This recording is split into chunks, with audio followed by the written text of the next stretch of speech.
धाकड़ खबर बेखौफजुमा बेबाक अंदाज। धाकड़ खबर के न्यूज रूम से मैं आपके साथ हूं अकरम रईस खान। मोदी सरकार में मंत्री हैं नरेंद्र सिंह तोमर, खासकर कृषि मंत्री हैं नरेंद्र सिंह तोमर। संविधान की शपथ लेकर वो एक संवैधानिक सीट पर बैठे हुए हैं, तो उन्हें अपनी भाषा की मर्यादा, अपने शब्दों के चयन का ज़्यादा ख्याल होना चाहिए। लेकिन उनका एक बयान आजकल विवादों में आ गया है, जिसे उन्होंने कल दिया। उन्होंने कहा कि सड़क पर भीड़ जमा करने से कानून वापस नहीं हो सकते। यहीं से बहुत सारे लोगों ने सवाल उठाना शुरू कर दिया कि क्या ये वाकई में एक संवैधानिक सीट पर बैठे हुए शख्स की भाषा है, या ये भी भाजपा के किसी छुटभैया नेता जस्ट लाइक के कपिल मिश्रा की तरह बोल रहे हैं। इसके बाद एक अहम सवाल ये भी कि क्या इन दोनों के बयान को कंपेयर करके देखना चाहिए या नहीं देखना चाहिए। कपिल मिश्रा के बयान को कपिल मिश्रा की तरह देखना चाहिए और नरेंद्र सिंह तोमर के बयान को नरेंद्र सिंह तोमर के बयान की तरह देखना चाहिए, या असल बात यह है कि जो संवैधानिक सीट पर बैठा है वो भी, जो संवैधानिक सीट पर नहीं बैठा है छुटभैया नेता, वो भी भाजपा में अगर है तो एक ही जैसी भाषा बोल सकता है। ये तमाम पहलू आपके सामने रखूं और बाकायदा एविडेंस के साथ आपको कुछ चीज़ों से रूबरू कराऊं, उससे पहले कुछ चीज़ों को जान लीजिए। आपको पता ही है दिल्ली के बॉर्डर पर, चाहे वो गाजीपुर बॉर्डर हो, चाहे वो टीकरी, चाहे वो सिंघू बॉर्डर हो, पिछले 89 दिनों से आंदोलन चल रहा है किसानों का। वो जहां धरना प्रदर्शन कर रहे हैं वहीं पर बैठकर अपना विरोध जता रहे हैं और कानूनों को वापस लेने की मांग कर रहे हैं। उसके साथ साथ वो बीच बीच में अपने आंदोलन को अलग अलग रूप में सामने लाते रहते हैं, जैसे कभी चक्का जाम करते हैं, कभी ट्रेन रोको अभियान चलाते हैं और कभी 26 जनवरी को जैसे उन्होंने ट्रैक्टर परेड निकाली थी। हालांकि वो ट्रैक्टर परेड कुछ जगह पे हिंसक बन गई थी, जिसके बाद किसान आंदोलन को कुचलने की बड़ी कोशिश की गई, लेकिन आकेश टिकैत के आंसुओं ने इस आंदोलन को फिर से दोबारा जिंदा कर दिया, खड़ेड़ दिया। हालांकि ये भी कहा जा सकता है कि आंदोलन खत्म होने की अगर कहीं बात हुई थी वो सिर्फ गाजीपुर बॉर्डर पे हुई थी। सिंघू बॉर्डर वाले के कोई आंसू नहीं निकले थे, ना वो घबराए थे, ना टिकरी बॉर्डर वालों के कोई आंसू निकले थे, और उन्होंने ही इस आंदोलन को जन्म दिया था। अब सारी कमान जो है वो राकेश टिकैत के हाथ में आ गई है। खुदा खैर करे, उन पर आरोप भी लगता है कि वो एक सरकारी किसान है। क्या इस आंदोलन का होगा, कुछ कहा नहीं जा सकता। लेकिन हम अपनी खबर पे आते हैं कि धरने, प्रदर्शन, आंदोलन के साथ साथ ये किसान सरकार से बात भी कर रहे हैं। 12 दौर की बातचीत इनके बीच सरकार से हो चुकी है। विज्ञान भवन में वो बातचीत ये लोग करने जाते थे, हर बार अपना खाना साथ लेके जाते थे, साफ इनकार कर देते, तो अपना खा हम अपना खाएंगे, उस पॉलिसी पर काम करते थे। शुरू में इन्होंने बताया कि कानून के अंदर क्या खामियां हैं, और बाद में जब तमाम चीज़ें इन्होंने बता दी तो इन्होंने साफ कर दिया कि अब वो कुछ नहीं बताएंगे जब तक कि कानून वापस नहीं होंगे, इसके आगे वो कोई बात नहीं करेंगे। तो अब कृषि मंत्री ने बयान दिया है कि 12 दौर की बातचीत के बाद भी जो है कोई किसान ये नहीं बता पाया है कि कानून में गलत क्या है, और उनको साफ कहा जाता है कि वो सड़क पर भीड़ जमा करके कानूनों को वापस नहीं करवा सकते हैं। सुन लीजिए कृषि मंत्री की ज़बानी। दरअसल क्या है कि किसान यूनियन के लोगों से सरकार ने बहुत संवेदनशीलता के साथ 12 दौर की बातचीत की है। बातचीत का निर्णय तब होता है जब आप किसी कानून में कोई आपत्ति बताओ। कानून में किसान के विरुद्ध क्या है ये तुम बताओ।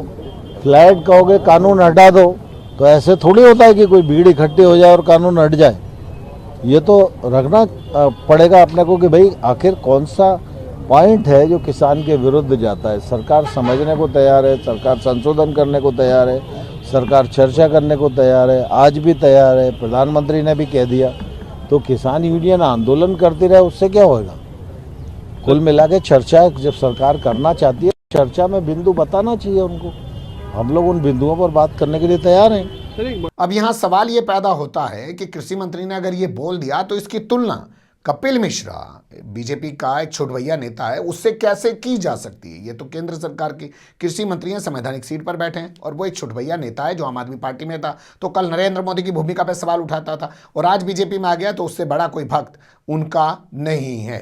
तो स्क्रीन पर अब आप देखना शुरू करिए, ये है ट्वीट कपिल मिश्रा का, जो उसने उसी वक्त किया था, बाद में बयान भी दिया था, बयान मिल नहीं पा रहा, वरना हम आपके सामने लगा थे जब जाफराबाद मेट्रो स्टेशन के नीचे बहुत सारी महिलाएं सीए के विरोध में आकर बैठ गई। हालांकि असल मुद्दा कुछ और था, वरना 3 महीने से पहले भी तो धरने पे बैठी हुई थी, तब तो सड़क पे नहीं आ रही थी। असल मुद्दा था आज़ाद समाज पार्टी जो बनी, यानी कि भीम आर्मी जो बनी, उसके जो नेता हैं चंद्रशेखर आज़ाद, उन्होंने भारत बंद की कॉल दे दी। उसके चक्कर में ये महिलाएं भी आके बैठ गई, इनकी जो है मुसीबत हो गई, इनके परिवार के लोग मारे गए, दंगा हो गया, बवाल हो गया। लेकिन एक मुकदमा चंद्रशेखर के खिलाफ नहीं लिखा गया कि उसकी कॉल के बाद ये महिलाएं सड़क पे आई थी, वरना 3 महीने से तो बैठी हुई थी। तो इसी दौरान यहाँ मौजपुर चौक पर पहुंचे कपिल मिश्रा ने कुछ बयान दिए थे। जैसे मैंने बताया, वीडियो नहीं मिल पाया तो उनका ट्वीट आपके सामने रख रहे हैं। इसमें लिखा हुआ है, कद बढ़ा नहीं करता एड़ियां उठाने से, कद बढ़ा नहीं करता एड़ियां उठाने से, और कानून वापस नहीं होता सड़क पर बीवियां बिठाने से। आप जानते हैं बीवी जैसा वर्ड मुस्लिम ही यूज करते हैं, हिंदुओं में पत्नी, धर्मपत्नी वर्ड यूज किया जाता है। तो वो भी कह रहा है कपिल मिश्रा कि भीड़ सड़क पर बीवियां बिठाने से कानून वापस नहीं होगा, और नरेंद्र सिंह तोमर भी कह रहे हैं कि सड़क पर भीड़ जमा करने से कानून वापस नहीं होगा। इसी के आधार पर लोग कह रहे हैं कि दोनों की भाषा एक जैसी है। हालांकि ये कोई पहली बार नहीं हुआ है जब नरेंद्र सिंह तोमर ने इस तरीके का बयान दिया। उन्होंने पार्लियामेंट में खड़े होकर भी कहा था कि कोई भी साबित नहीं कर पाया आज तक कानूनों के अंदर काला क्या है। न विपक्ष ना ही जो कृषि कानूनों को लेकर आंदोलन कर रहे हैं वो किसान नेता ये साबित कर पाए हैं कि आखिर कानूनों के अंदर काला क्या है। और उनके उस वीडियो को जो उन्होंने संसद में बयान दिया था अभी बजट सेशन के दौरान, उसको नरेंद्र मोदी यानी कि देश के प्रधानमंत्री ने भी ट्वीट किया था और लिखा था कि ये ही हमारी सरकार का स्टैंड है। अब यहाँ से एक सवाल बड़ा पैदा हो जाता है कि सरकार स्पष्ट कर चुकी है कि वो सड़क पे भीड़ जमा करने से, आंदोलन करने से इन कानूनों को वापस नहीं लेने जा रही है।